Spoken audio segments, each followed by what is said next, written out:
Assalamu alaikum wa rahmatullahi wa barakatuh. Today's video is about concept of relative velocity. आज की इस video के अंदर हम relative velocity के बारे में समझें कि relative velocity होती क्या है और इसको किस तरह से फाइंड आउट किया जाता है। इस वीडियो को लास्ट तक देखिए।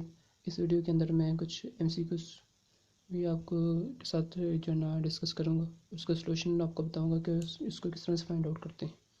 चलिए देख लेते हैं कि कंसेप्ट ऑफ रिलेटिव वेलोसिटी क्या होती है। रिलेटिव वेलोसिटी को डिफाइन किया जाता है the rate of change of displacement with respect to time. अब रिलेटिव वेलोसिटी का क्या मीनिंग है? रिलेटिव वेलोसिटी का मीनिंग है कि जब एक ही बॉडी किसी और बॉडी के लिहाज से जब वो मूव कर रही होगी तो तब जो उसकी वेलोसिटी होगी तब उसको कह देंगे रिलेटिव वेलोसिटी। फॉर एग्जांपल मैं कहता हूँ कि एक बॉडी वो जो है ना इस साइड को v1 वेलोसिटी के साथ मूव कर रही है और दूसरी बॉडी जो v2 वेलोसिटी के साथ इस डायरेक्शन में मूव कर रही है, तो इन दोनों के दरमियान जो रिलेटिव वेलोसिटी को फाइंड आउट करना चाहूँगा तो वो किस तरह से फाइंड आउट करूँगा। अब सिंपली इस क्लास में इसकी वेलोसिटी को फाइंड आउट करना चाहता हूँ तो मैं सिंपली क्या करूँगा, इन दोनों की जो वेलोसिटीज़ होगी उनको मैं ऐड और सब्ट्रैक्ट कर दूँगा। लेकिन अब चूंकि इसकी जो डायरेक्शन इसकी डायरेक्शन के अपोजिट, इसलिए इसको मैं सिंपली क्या कर दूंगा, माइनस कर दूंगा। जब इसको मैं माइनस कर दूंगा तो इनके दरमियान जो है ना चूंकि माइनस है तो माइनस माइनस क्या हो गया प्लस, तो v1 प्लस v2। तो जब टू बॉडीज अपोजिट, इसमें लिख सकता हूँ कि when two bodies moves in opposite direction in opposite direction, then their velocities are added. Velocities are added। ठीक है, ये तो होगी जब अपोजिट डायरेक्शन में मूव करेंगे। सिंपल जब टू बॉडीज अपोजिट डायरेक्शन में मूव करेंगे तो उनकी वेलोसिटीज को क्या किया जाएगा, सिंपली ऐड किया जाएगा।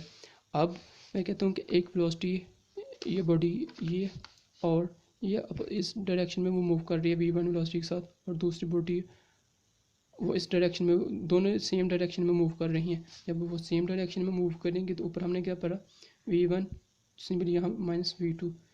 अब इसके डायरेक्शन में चूँकि ये सेम डायरेक्शन में, इसलिए इनके दरमियान में क्या आ गया, सब्ट्रैक्ट आ गया। अब मैं कह सकता हूँ कि when two bodies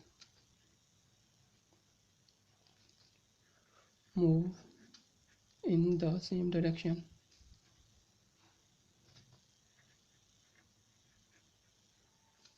their velocities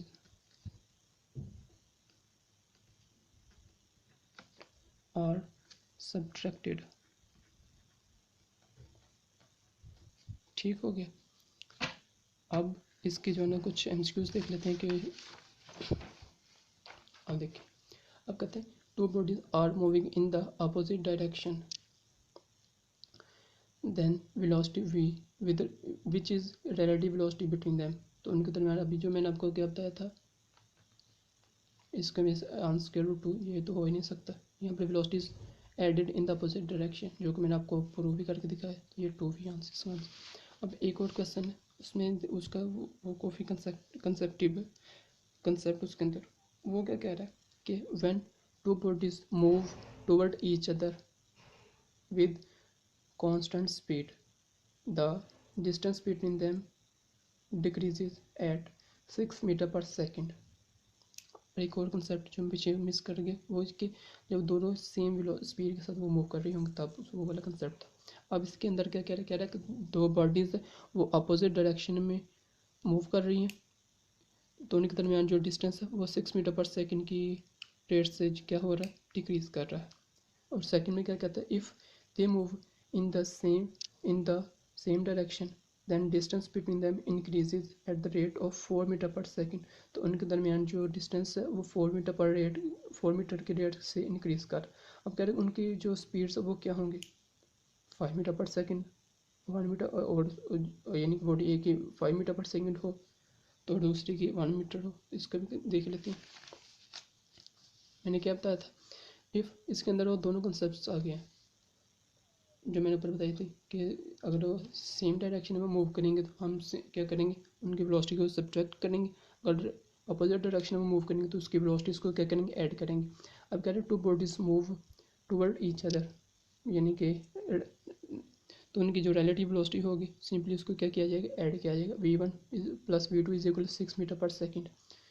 तो ये ये वो वाली होगी जब अपोजिट डायरेक्शन में मूव कर रहे थे, two bodies move in the same direction, then relative velocity ये आ गई। अब मैं क्या करता हूँ, इन दोनों का क्या करता हूँ, इसको v1 कर देता हूँ, इसको v2 कर देता हूँ। तो इसको सिंपली मैं क्या करता हूँ, ऐड करता हूँ।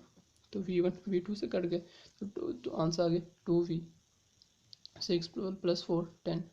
अब 2v को मैंने v1 को फाइंड आउट करना, v1 को फाइंड आउट करने के लिए मैं सिंपली क्या करूँगा, 2 के साथ डिवाइड कर दूँगा तो आंसर क्या आ गया 5। अब v2 की वैल्यू को फाइंड आउट करने के लिए मैं इस दोनों में से किसी के अंदर भी अगर सॉरी v1 की वैल्यू पुट करूँगा तो मेरे पास आंसर आ जाएगा। अब अगर मैं इसके अंदर फर्स्ट इक्वेशन के अंदर उसकी v1 की वैल्यू पुट करता हूँ, चूँकि वो 5 है, 5 यहाँ प्लस हो रहा है तो वहाँ जाके क्या होगा माइनस, तो v2 is equal to 6 minus 5, तो इसका आंसर क्या आ गया 1। तो देख लेते हैं कि इसमें आंसर था, हाँ सिंपल 1 ए के अंदर जो इसका करेक्ट आंसर था। तो यानी कि v1 की यहाँ पर जो जिस रेट से मूव कर रहा है तो v1 की जो वेलोसिटी वो 5 मीटर, तो जो बॉडी 2 है उसकी जो वेलोसिटी है वो m2, इसका correct answer. Thanks for watching.